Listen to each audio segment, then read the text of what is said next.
Allez en Irlande, au pays de Galles, en Assan, ou en toute autre partie du monde où il y a eu un réveil. Et vous verrez que cela a été avant tout un réveil de prière. Ils ont commencé partout à crier pour un réveil, priant jour et nuit, non seulement pour eux-mêmes, mais aussi pour le monde entier.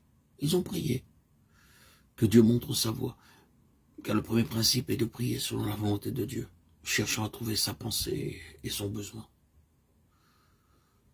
Ne présumez pas, s'il vous plaît, que vous êtes la seule personne responsable d'apporter l'évangile au monde entier. Êtes-vous sûr que Dieu vous a donné ce travail? Lisez Matthieu 28, 19 et 20. Et vous verrez que ce commandement est donné à tous les croyants. Dieu n'a pas donné le monopole à une nation ou à un peuple.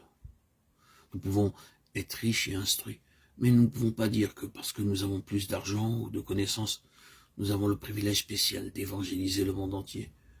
Si nous ne faisons pas de chaque croyant un puissant témoin pour le Seigneur et que nous ne prêchons pas que la responsabilité d'évangéliser incombe à l'Église entière, le travail est impossible. Rien ne se produira. Pourquoi Dieu n'a pas chargé les Juifs d'évangéliser le monde? C'était le peuple le plus doué. Ils avaient leurs apôtres, et malgré cela, voyez que Dieu laissa les Juifs et vint à Antioche, acte 13. Vous pouvez penser que la grande mission a été donnée aux apôtres à Jérusalem, puis qu'ils ont été les premiers à être envoyés dans les autres parties de l'Europe pour évangéliser. Mais non. Dieu, dans sa voie souveraine, a choisi Antioche comme centre. Le centre s'est déplacé de Jérusalem à Antioche. Qui commande aujourd'hui? Pouvons-nous dire sincèrement que nous passons des heures en prière jusqu'à ce que nous connaissions la pensée de Dieu? Ou supposons-nous ce qui doit être le plan de Dieu? Anne nous apprend le principe de la prière. Elle apprend à prier de manière à connaître la volonté de Dieu. L'Éternel continue à apparaître dans Shilo, car l'Éternel se révélait à Samuel dans Shilo par la parole de l'Éternel, 1 Samuel 3, 21.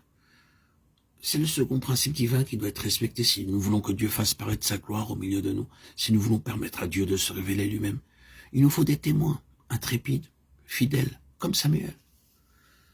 Nous avons de bons docteurs de la Bible et beaucoup d'érudits qui peuvent écrire de très bons livres, et quelques très bons prédicateurs aussi, mais très peu de Samuel. Nous voulons des hommes de Dieu, des hommes qui ont véritablement la bouche de Dieu, des hommes qui peuvent dire hardiment et librement « Écoutez ce que Dieu dit », et ainsi parle l'Éternel. La parole de Dieu parvint à Samuel alors qu'il était petit garçon. Dieu lui dit d'abord « Va et dis à Élie ». Comment pouvait-il, lui, un petit garçon, aller vers ce vieil homme, son maître, et lui donner le message de Dieu? Mais bien que ce fût un message difficile et terrible, il obéit à Dieu et le lui donna. Nous constatons qu'il y a peu de personnes disposées à donner le message de Dieu. Nous pensons que nous devons être très polis, très diplomates dans ce que nous disons, tellement que personne ne sait de quoi nous parlons.